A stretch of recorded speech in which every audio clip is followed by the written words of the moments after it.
I'm Yeah. ready. All right. Hello. Welcome to day 5 of my process. And I'm Katty Richardson. I am Patty's husband, Jim. You're going to be hearing about Super him. excited to be here. And this is Greg Steinberger. And I don't know, Greg, if you want to say anything. Just happy to be here. I've enjoyed the first two episodes that you've published and looking forward to learning more. Oh, nice. You did the second one. Yay. I'm flattered. Yes. Um, yeah, so I put up 2 more today. I put up day 3 and day 4. Um, and Greg is here. He sent me some feedback on my day 1, and I wanted to just use that as an opportunity to explain a couple of things. Um, because they obviously weren't clear in day 1. And part of what I told Greg is I'm really wanting to explain things to myself as much to anybody else, that this is fundamentally kind of, I'm really trying to grind in and make this, embody this process, embody what Lester Levinson was having to say. So there were a couple of things, Greg, and then we can kind of riff from there. That you said in your email that kind of perked me up, right? And so you had the acronym RAIN.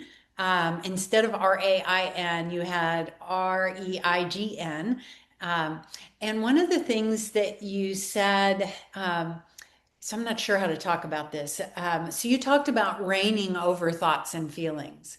And at least in my mind, where that took me, reign to me is having control, like the king reigns over his kingdom. And so he has control over his kingdom, ownership over his kingdom. And so one of the things that I wanted to just talk about a little bit is Lester's idea is different. And sorry, let me add one more thing. And you talked about, well, if I release a thought or I release a feeling, it leaves a void. And for you historically, so like that's a problem. If I release something negative tends to jump in and take its place. Like I have to fill it with something positive. And those two things actually fit together in terms of what Lester talks about, because he is really in the idea of releasing and letting go.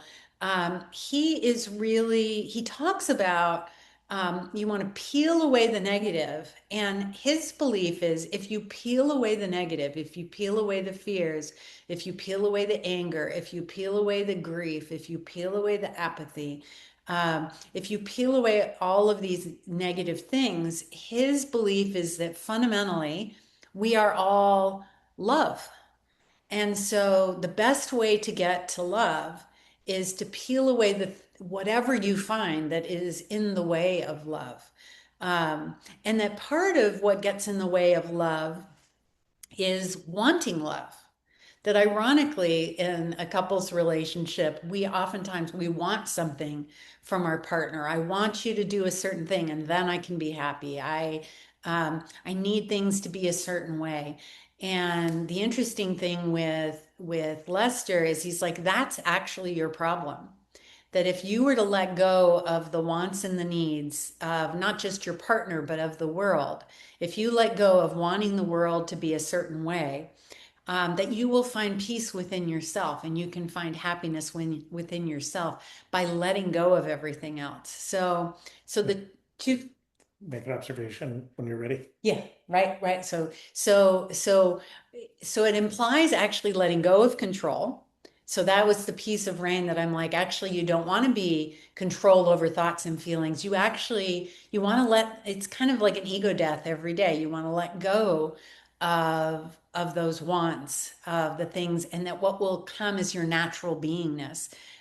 So that's part of it. And that fundamentally the void, um, if you're void of all of those graspings, what will be there will be positive by default, that you will be your infinite, loving, peaceful self. So that's so with saying that, Jim wants to say something. Yeah, on that note, actually, who was the the ancient sculptor who carved David? Oh, Michelangelo. Michelangelo, that's yeah, yeah. thank you. Mhm. Yeah. I remember hearing something that he said about his carving David. He said, I didn't really carve David. I just took away everything that wasn't David. And Yeah. and so that's that came to me as you were describing what happened, in that in our essence, we're just love. And so if you remove everything that isn't love, then that's what you have left. Yeah, exactly. That's a great analogy. Yeah. So, Yeah. so I don't know, Greg, if any of that hits you. Oh, completely. I believe also that it's all about love. And, you talked a lot in that first episode about uh, the emotional part, which doesn't fit into rain. And that's where it all started was like, all right, I agree completely. If you're having a thought and it's giving you a negative feeling, recognize that feeling. And you even talked about investigating where did that feeling come from? So I like the idea of the acronym. I like the rain. And I thought, all right, how do we get emotion in there? Right, So I right. was like, how do we interject the E? And I'll be honest, I asked ChatGPT to find an N word to fit with the rain that meant release so that it didn't have to be rainer, as you said. But it's like, all right, how do we Right. just bring in the R at the end by changing the R to an N? It didn't really come up with anything, but Yeah. yeah, I agree Same that thought. Find um, the thesaurus. Right, right. Let's One, figure the synonym for rain or for release. yeah, when I figure once I have embodied this, then I'll circle back around because right now I'm trying to teach myself. And mm, so that rain meditation that comes from, I can't remember, it's Michelle something who was a Buddhist. I don't know if she was a Buddhist nun or a Buddhist somebody, who originally came up with rain, and then Tara Brach made it popular apparently. Um, but that format and then the release or letting go is in my head right now. So I'm going to stick with my rain R. But hopefully in, I don't know, 2 to 12 months, I'll have this fully embodied, and then I'll come back and figure out, all right, now that I've nailed it, and proven it to myself. That was part of what Lester talks about, is always like, don't trust me, don't believe me, find out for yourself. So that's what I'm working on, is finding out for myself, because he says some pretty amazing things um, can happen if you can really let go of everything. And I am finding that to be the case. I'll just share a little story that I would have shared if I was just doing, just talking to myself. That yesterday, we had one of those moments. I mean, Jim and I have certain repeating things that happen with us. And one of those repeating things is that I'm thinking we're going to be coming together and spending time together, and then his phone intercedes, and we don't. And so yesterday that happened, at least in my mind it did. And I kind of started to go to that place of like, like, oh, so there I'm getting dropped again. And I could feel that kind of hurt and, wanting to withdraw. And I caught it. Yay. That's the first step. Is I saw that coming. recognize. Right. Well, yeah, to recognize exactly. So to catch it so I could do something about it. And so I'm like, all right. And this leads me into another thing that I listened to Lester last night. So I recognized it. And so then I stopped and I meditated, and I'm like, all right, what am I feeling? Well, I'm feeling really a little sad, a little abandoned. Um, and so I caught that piece, and I'm like, all right, I'm going to accept that that's there. So I just held some space for those feelings. And then I did the investigation. And this is the other thing. So what Lester said last night was that all feelings, so he would say that all thoughts and all feelings are ego. They're not the true self, other than, like bountiful love. So, and he says the ego is fundamentally there for survival. And the way we survive is we control things, right? So that's either the control, which is really about safety, which is fundamentally back to survival, or we try to get other people to take care of us, and that's about getting approval or getting love, which is also about survival. And so I was investigating, and I'm like, what is this really about for me? And I explored that for me, it's if I'm in control of my environment, like this has been part of my unconscious belief system. If I'm in control, like if I know what's coming, then that will control how I feel, right? So if Jim and I are going to be coming together, then I know what to expect. And if I can somehow control that, then I'll get that good feeling that I'm hoping for.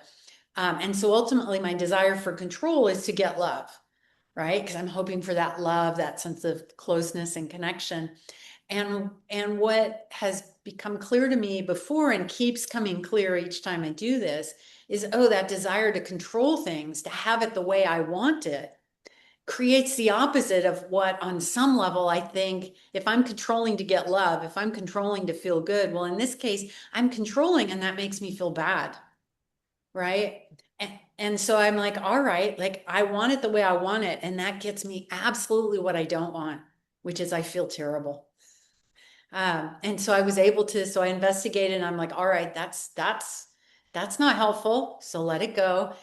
So I thanked it, which is the nurture part. Thank you for all the ways in which at some point you protected and served me. And then I released it. And I don't remember now. I know when I was releasing it, can I release this? I'll sure try. Will I release it? I hope so. When? Now, as much as I can. So I went through that loop a few times to try to let go of it. And I feel like I did a pretty good job. And what was amazing was that then, Jim was upstairs and he finished his phone call. And then he and I did come together and we had a great afternoon and we had a fun time. And I told him about that. And we went to dinner and other stuff and chatted with you. And what was cool was that I was reflecting with him that if I had gone the way I might have normally gone, I could have ruined the whole evening. Who knows, at the very least, I would have dampened it. And at the worst, I could have ruined it. It could have sent us both into the shitter. So anyway, so it was just cool to see so that little shift changed my world. That day. That's kind of that to me is really kind of at the heart of what Lester's talking about, is the way in which we're trying to survive. The ego is trying to survive in some way by managing our environment. And when you look deeply enough, you're like, oh, that hurts me. That does not get me what I think it's going to get me. Yeah. Well, hearing what you've said, I can see why the word rain definitely triggered a negative connotation for you in interpretation. And really, I was just trying to feel some way to find an acronym that fit in the emotion, because that's something the first RAIN acronym doesn't really cover. Right. And as you've described, as Lester describes, the emotion is an important instinctive reaction to what we interpret or how we interpret the world around us. It's there for survival, but it doesn't always serve us, especially when we're not running away from saber-toothed tigers and those kind of real survival. So these emotional responses get triggered on something far less life-threatening, and yet we treat it as if it's just as important. Right. And I like in your second session that I watched just earlier today, it talked about how you view things differently when it happens. And I'm almost wondering if instead of just the investigation, recognizing that the emotion comes from an interpretation, and it sounds like you are now viewing Jim's, I'm going to call him, and you're a friend and I love you, so you can take this, Jim's bad habit, but interpret that differently. It's not that he's doing it to hurt you, which is how you maybe interpret it in the past, but it's just part of how he's always been, who he is, and it's not intentional to hurt you, and it's a hard habit to change. And that interpretation changes your emotion, which completely changes the rest of your evening, as you just described. Yeah. So I'd love to see if you could come up with some way that you do recognize, accept, interpret, and understand the basis for that emotion. And that emotional element, I think, is missing from the original RAIN acronym. Right. And then when you change that interpretation, you change the outcome, because those triggers are going to happen again. Every emotion is triggered by something, either a thought or something in the environment. And when that trigger happens again, and all you did was release it the first time, okay, I'm not angry with them anymore. But when it happens 5 days later, your instinctive response is going to go right back to that anger, because yeah, you released it in the moment, but you didn't replace it. And part of where I feel like the new thought is so important is my work with a therapist that you recommended for me. And I'm trying to remember some really hard memories from my life, a funeral scene and all of this. And just saying, don't feel bad in the moment when you're trying to remember the memory is pretty hard. That's already hardwired in for all these years of replaying that memory. So it's being replaced with the therapist. We're replacing it with a positive thought. So Hmm. now when I have that triggering moment, I see somebody who reminds me of that person, see a family member that's like, oh my gosh, now I'm thinking of her again. But then I remember the funeral scene with positive emotions instead of the ones that I've been dealing with for so long. So I feel it's an important aspect to try and work into that rain is like you don't just release the emotion, you find a new interpretation that makes a positive, loving emotion. And Yeah. that's what I feel is I think you kind of hit on it yesterday when you realized Jim's bad habits are not there to hurt you. Interpret it differently, and next time it happens, it won't hurt as much. Yeah. Well, that, so I love that piece. I help me remember to write that down. Because Well, it's that, being recorded, so you got that. yeah, yeah, but I'll have to remember this little piece of it. Although maybe the AI will give me a little homework assignment to to talk about this piece. Because I think the interesting thing is with Jim, I have always known that's just him running his automatic habits. Like I know that it has never been, I could really see that and understand that. I think from, if not the beginning, fairly quickly in our relationship, that like when he would pick up his phone, I know that has nothing to do with me.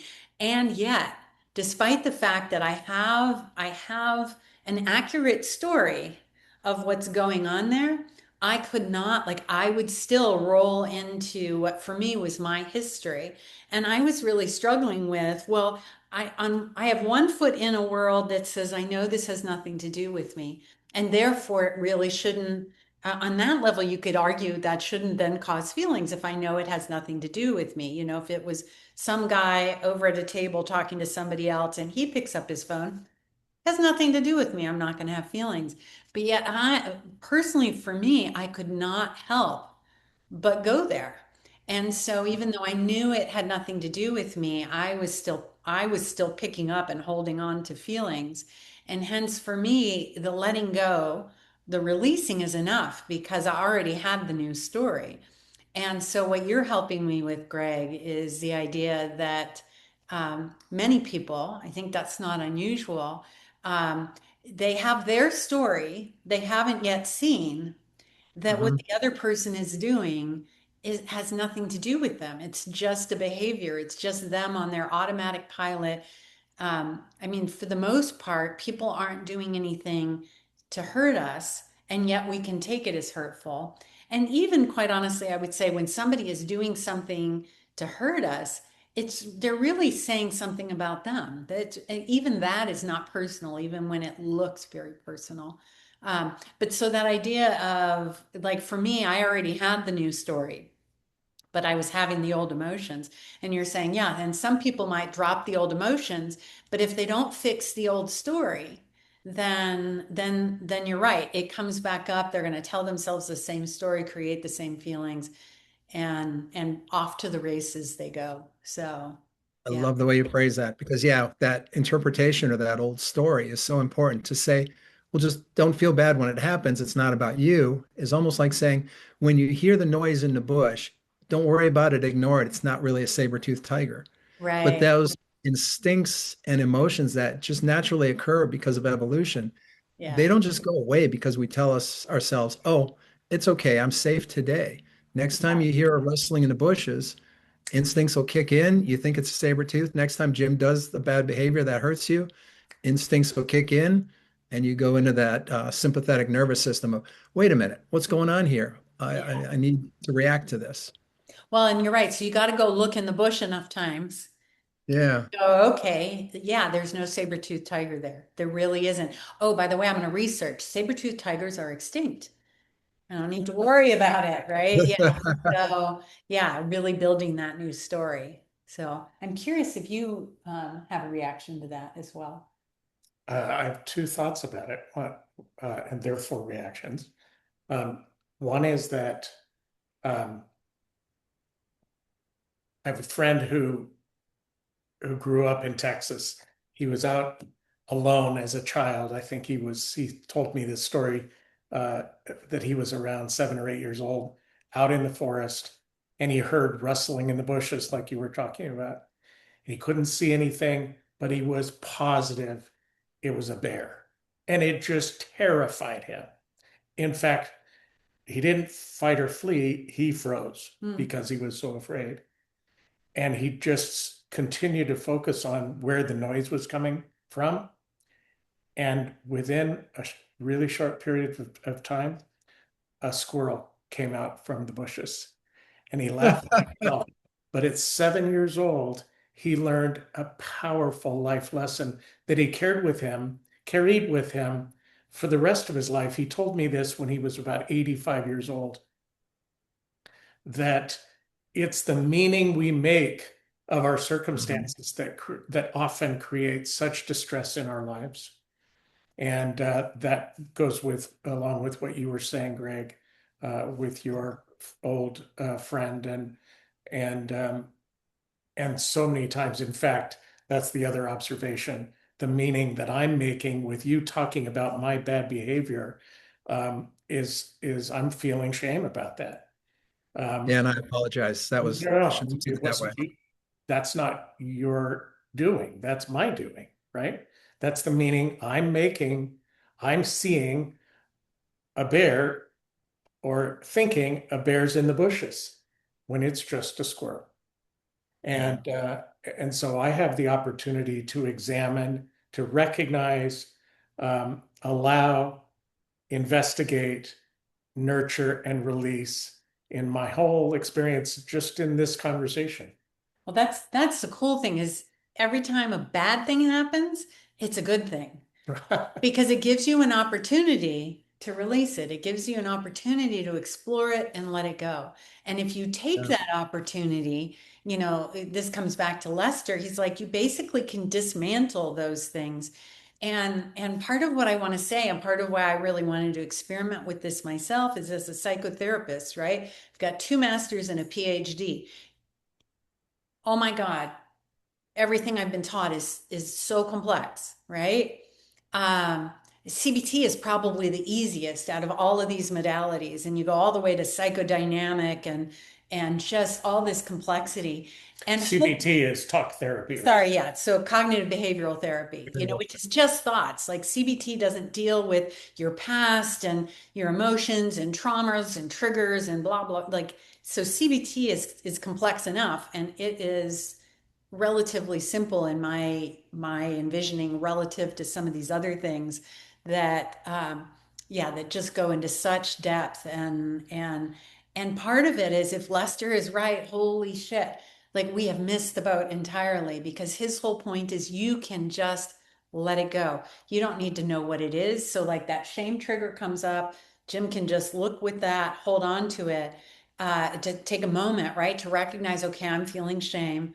What's accept it. All right, like this was the way I protected myself. I'm just going to hold some space, investigate it. Am I trying to control something or am I trying to gain approval? Right. And he can, or both, right? Because it could be both. I'm trying to control something to get approval, or I'm trying to get approval to be in control. Um, and then he can love it. Like, thank you. You protected me when I was a child. You kept me out of trouble because I made myself small. And then I wouldn't get upset. And mom wouldn't get upset and spank me or whatever. And then he can go to releasing it.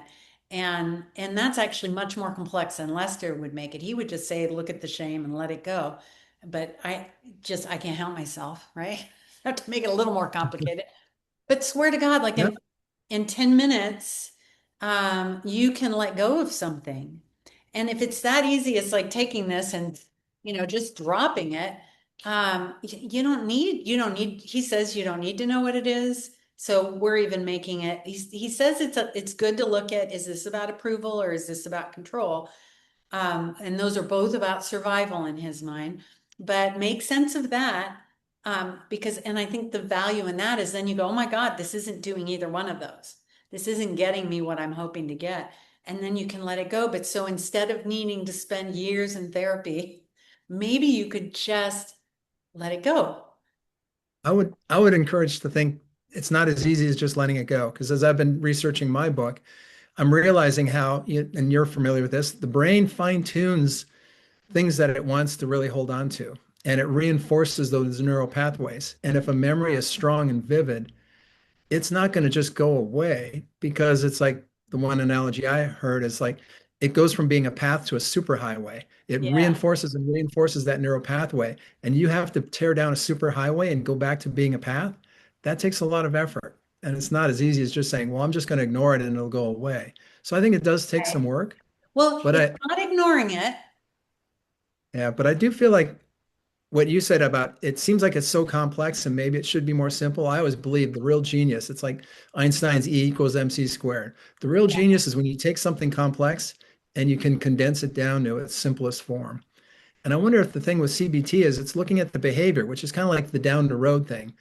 I have this thought, it triggers an emotion, the emotion creates a bad behavior. I'm just going to change the behavior.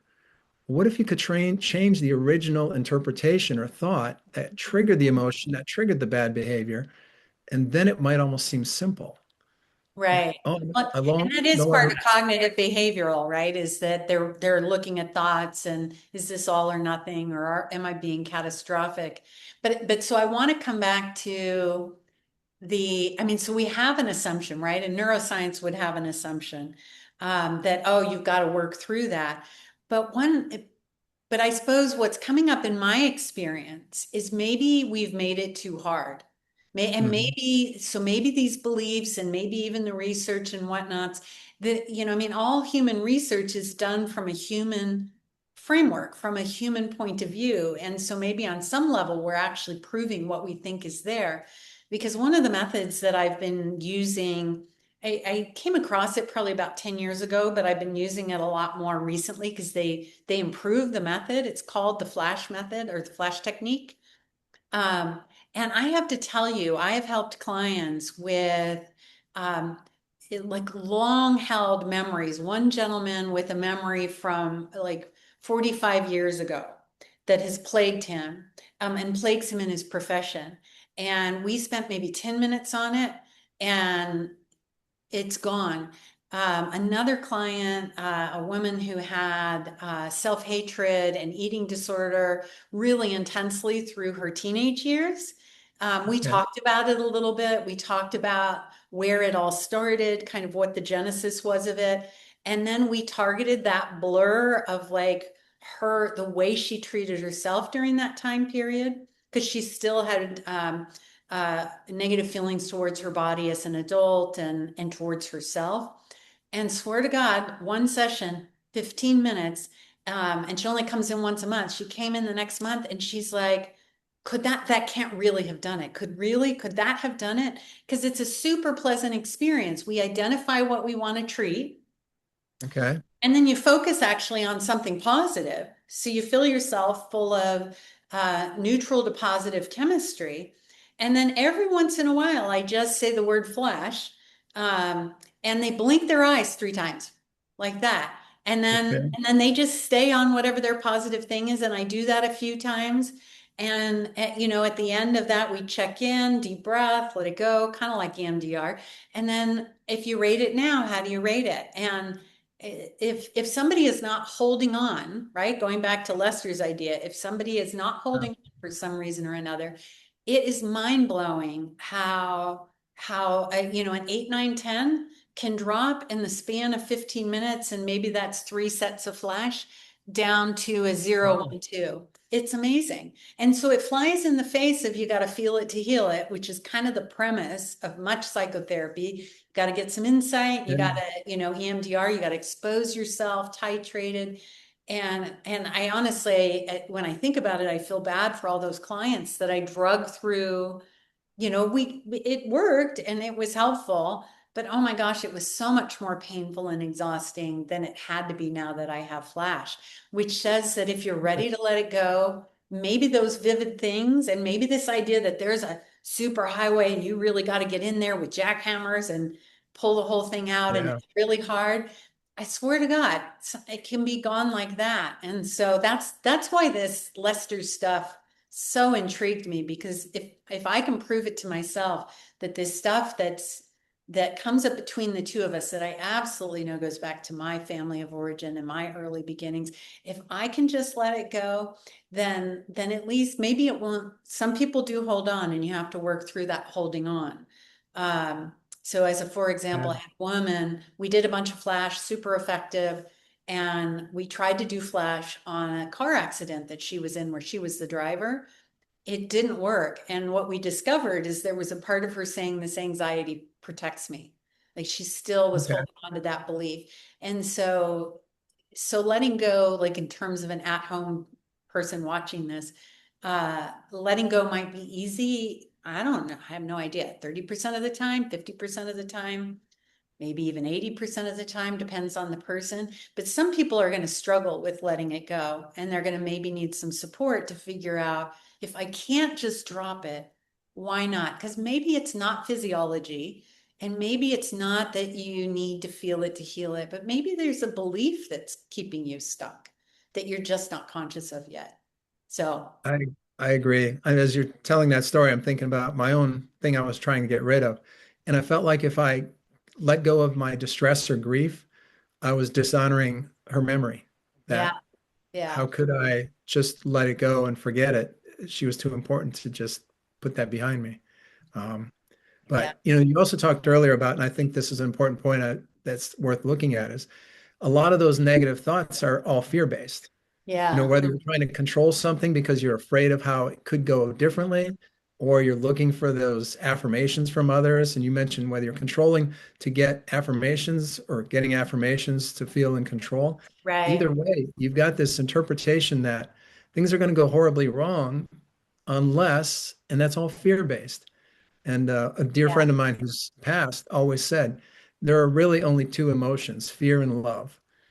All angers, all frustrations, all sadness, they're all based on a fear. And fear is eliminated by love, just like darkness is eliminated by the light. yeah, And fear is not a thing into itself, it's simply an absence of love, just like darkness is an absence of light. yeah, So if you can shed some love on the situation, see where there's love in the situation, then the fear goes away. When the fear goes away, the instinctive responses go away, all the negative feelings go away, and just recognizing. I know for me personally, that's what I've done is every single scene that was distressful, I've recognized the love that was existing at the time, and that's it awesome. helps to see it differently. But I'm intrigued by the flash technique because if you can go more quickly than I've done my process, it's been a long process for me, and I'd Yeah. love to see something that's more simple. 100%, I'd be happy to show that to you. And then I have a recording that you can take and use on your own so that Okay. like, so I'll do that with my clients. We'll do the first one together, and then they'll do as much as they want on their own. And just come to me for the ones that they're getting stuck with. But I want to say, I love that you just brought that up. The fear that letting go means I don't care, right? Or you said something around Matthew, if I let go, then it means Indifference. indifference. Yeah. Thank you. Yeah. And yeah, I think that that's not what letting go means. It's like letting go of the hot coal that you're holding on to. But you let Yeah. go of that, and like you're saying, Greg, it's like, and then love, there's space for love, Yeah. right? You don't have to hold on to the pain to hold on to the love. And for me, it was recognizing that there was love there when I didn't see it. Right, So, right. Which oftentimes, I think you're 100% right. I suspect Lester would say amen, you know, yeah. that, yeah, well, I mean, and he doesn't say specifically fear, but he does say like all of these negative emotions. I said, they're just, if you peel those away, you will get to love. Those were his words. Like just focus on letting go of anything that isn't love. Um, Yeah. and you will find your core. So even if you're trying to let something go and that fear comes up, oh my God, well, this means da da da da. All right, well, now I've got that fear. And can I let that go? Or I know that was part of for me yesterday. I was feeling kind of a little numb.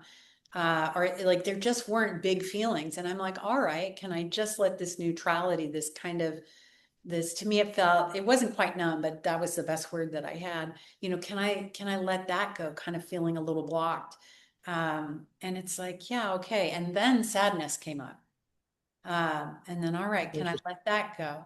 Um, yeah, so whatever's not love, if you're feeling, whatever you're feeling, it's not love, can you just do that, recognize it, accept it, investigate it, right? Nourish it, and then release it.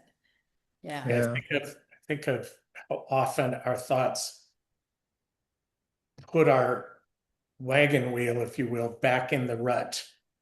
Um, and we might get out of the rut one time. Which is And like the the next releasing time, for a like you moment. talked about earlier, the next time a circumstance that's similar arrives, boom, our wheel falls back in the rut. But that doesn't mean we still have to stay stuck.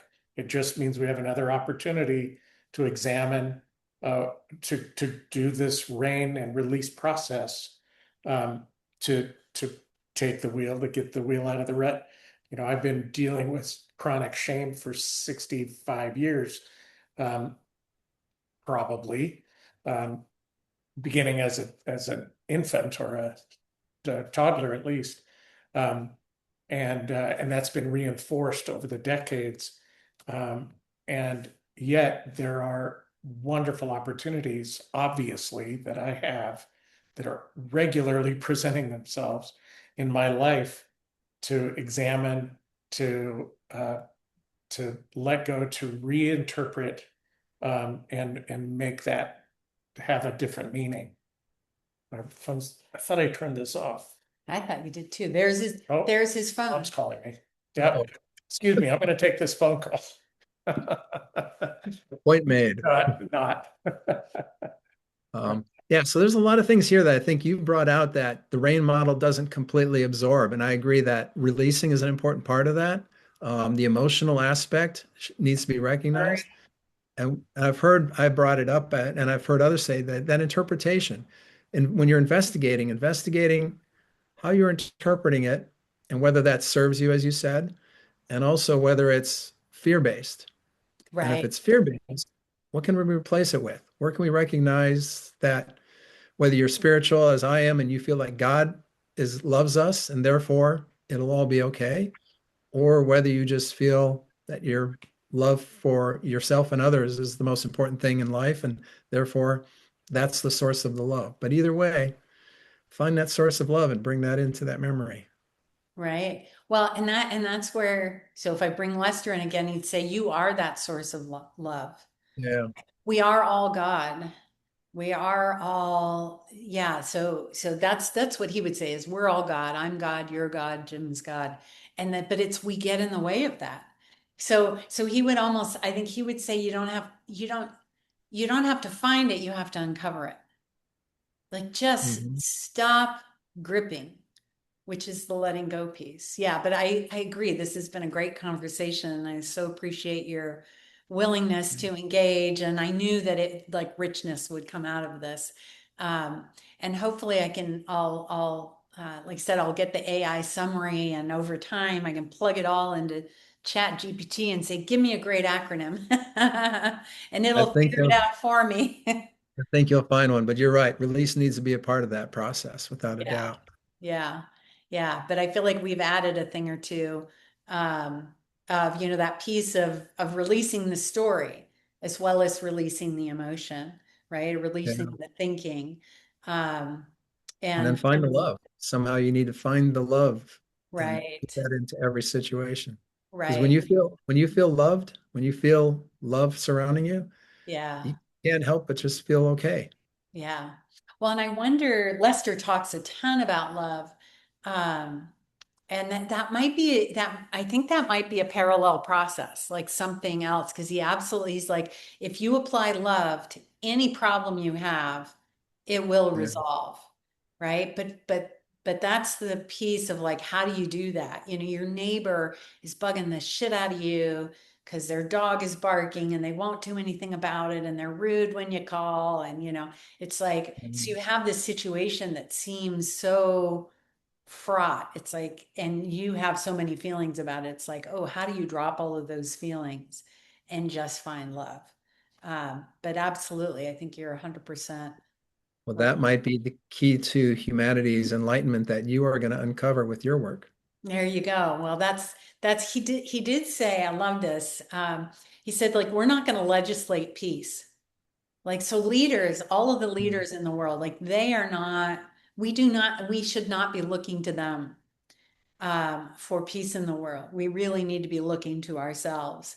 And if we have enough peaceful people, enough people who can basically let go of their personal negativities and their personal fears and find love, that the situations will resolve themselves. And I think he's really suggesting that it just resolves energetically, like that there just won't be. Right now, there's so much energy going into um, hate and fear, right? And it's There not is. just the U.S. It's really a lot of the world. And so it's like if people were to turn away and stop doom scrolling and stop watching the news and start loving thy neighbor, um, if we could just stop putting so much energy into negative stuff, we are fueling this whole thing. I I agree. don't care what side of the fence you're on. Um, Yeah, you are fueling it if you're luxuriating in hating the Democrats or the Republicans or the whomever, right? Love thy neighbor, ask thyself. and all those negative reactions are fear that it's going to turn out horribly, that the world is going to go wrong, that my future is not going to be good, or my grandkids aren't going to have a world to live in. So Yeah, it's always fear. So I agree. Energetically, if humanity changed to a feeling of love, leaders would follow suit. yeah. Yeah, I think they couldn't do that. They would just have to. And he says it's not, if you're loving, if you're truly fully loving, there is nothing that anybody can do to harm you. And on some level, knowing what he means by that, it makes total sense to me. And so it's like if we were all truly loving, then countries couldn't go to war. They would be harming themselves. Um, and I'd love to in my lifetime get to see that happen. But if not, then when I'm on the other side, I want to watch it happen. I want to watch it unfurl that way. Um, but it makes sense. It makes me think of Gandhi. Yep, be the change you want to see. Right. Well, and I remember there was a scene where he and a bunch of his followers went to some factory where they weren't supposed to go, and the guards threw rocks at them. And the first person would stand up, and the guards would throw a rock, and they'd carry that person away, and the next person would come forward, and the guards would throw a rock, and they just kept doing that. And you have to admit, if you're a guard, like after a while, you feel horrible. You're hurting yourself by throwing these rocks. You can't maintain that hatred when the other person just presents with love. I Um, remember that scene from the Gandhi movie, and yeah, actually, what was coming to my mind was the Dalai Lama. And I yeah, feel like he is trying to educate all of us on how love is the answer. And I yeah, think he had a quote somewhere that I'll probably get wrong, but it was to the effect of don't worry about what's happening in the world, just worry about what's happening in your world and love the people around you and make the world better where you are. And if everybody does that, it'll be a better planet. right. That's all it would take is if we all acted local, right? Yeah. Loved local, loved local. I like that. All right. So we're getting a little more spiritual than we are psycho. Right, exactly. Yeah. Well, and so I think I don't know how long we've been going, but I'm going to stop our recording here. And Okay. thank you so much, Greg. I appreciate it. And thank you, Jim. Oh, it was very Okay. enlightening. I've appreciated it myself. Thank you. Yeah, wonderful. All right. And thank you, anybody who's listening.